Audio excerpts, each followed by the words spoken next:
The biggest obelisk ever attempted is still here. It never stood upright. It never left the quarry. It died in the bedrock, and it died mid-surgery, because this isn't a broken statue. This is an extraction in progress, paused like someone walked away and never came back. Look closer at the granite skin. You don't just see rough damage. You see patterns, repeating, deliberate, scoop marks, long gouges, like something was removing stone on purpose. So here's the question.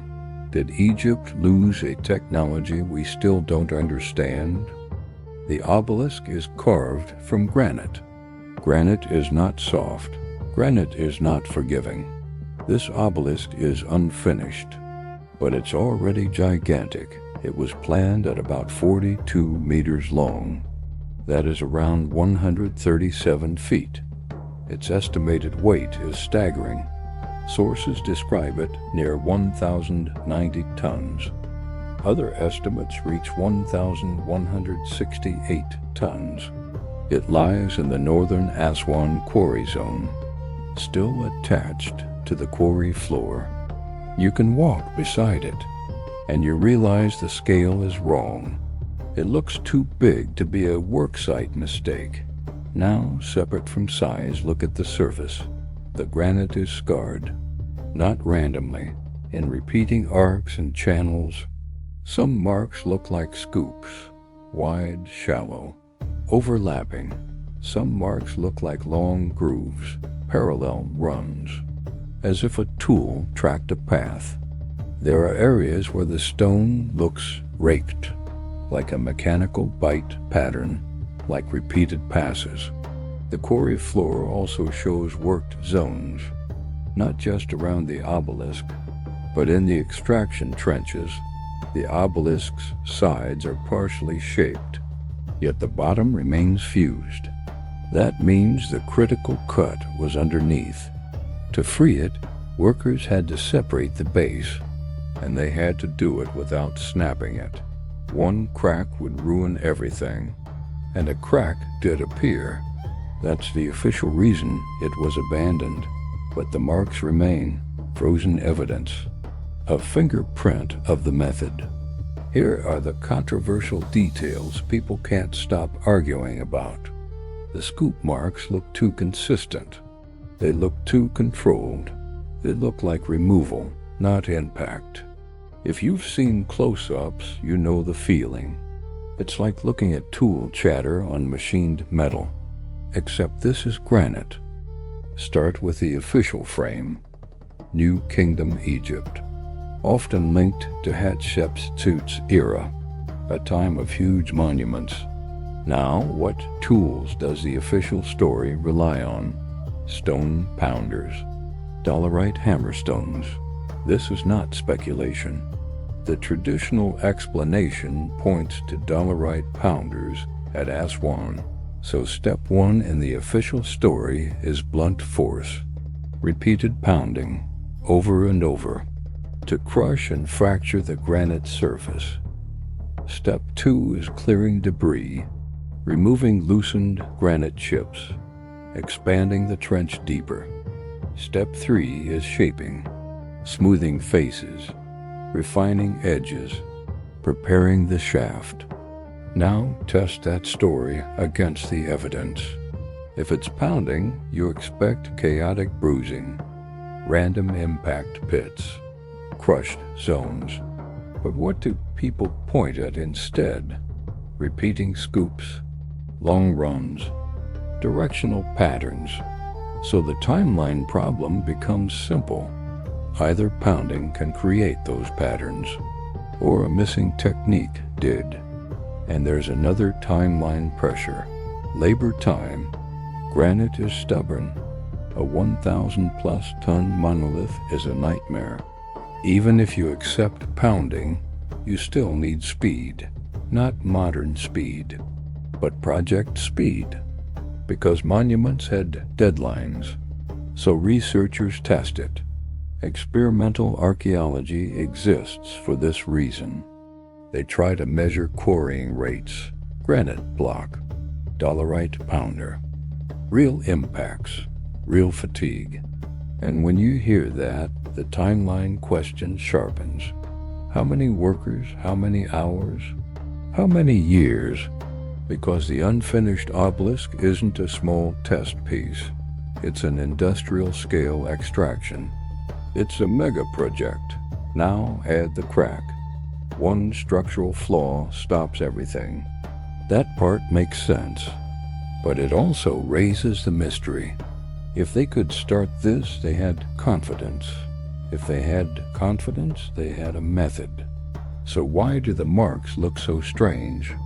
Why do so many viewers feel the tool story is incomplete? That's the timeline rupture. The official story explains abandonment, but it doesn't satisfy the how when you zoom in. Now we enter the dangerous zone. Speculation, but disciplined speculation. First possibility. Dolerite pounding can create scoop-like scars, not by slicing, but by repeated localized crushing, then cleaning, then repeating. In that model, the scoops are work pockets, a pattern created by human rhythm. Strike, cluster, clear rubble, move slightly, strike, cluster again. Second possibility. A cutting method existed alongside pounding. Not iron saws, not steel blades, but abrasive cutting. Abrasive cutting changes the story. It means the blade is not the metal. The blade is sand, quartz grit, hard particles doing the work. With abrasive slurry, you can saw stone. You can drill stone. You can leave long, controlled traces. So imagine the workflow. A guide groove is established. Sand and water are added. A back-and-forth action deepens the cut. The groove becomes a channel. Third possibility. Thermal methods. Heat stressing granite. Microfracturing the surface. Then clearing loosened material. That would create removal zones. Not just impact pits. It could mimic machining and texture. Fourth possibility. Acoustics. Not magic, but vibration as a tool multiplier. If you could vibrate a chisel tip rapidly, you increase fracture efficiency. You change the mark signature. You create repeated patterns. Fifth possibility. A lost mechanical technique. Simple machines, but optimized. Think of controlled stroke tools, lever-assisted pounding, guided heads, repeatable impacts along a track. That would produce consistency, not random hammer scars, but patterned, repeatable removal. Now the wild card. High technology claims, lasers, advanced machining, water jets. Those ideas go viral for a reason, because the marks look too modern to many eyes. But the honest stance is this: we don't need aliens to have a missing step. We only need a technique we underestimate.